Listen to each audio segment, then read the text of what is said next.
If you guys like popping like your own popcorn with the kernels, this is a really great little machine, like a little great countertop machine to have. So this is by the brand Cuisinart. So it's just all red. And then just to give you guys a little reference as far as size goes, this is a little KitchenAid, and then this is a little popcorn machine.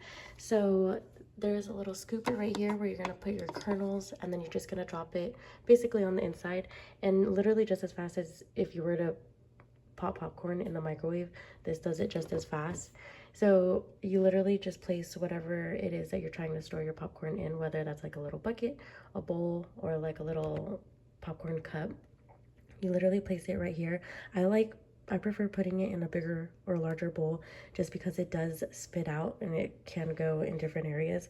So doing it in something small is a little bit harder to actually get inside of. And so I just put it in a bowl and then I'll transfer it into like little mini cups for the kids.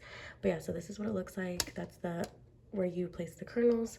It does pop, and like I mentioned, it does get a little bit everywhere, but this is really nifty to have. It's fun for the kids to just use and to watch it do its thing.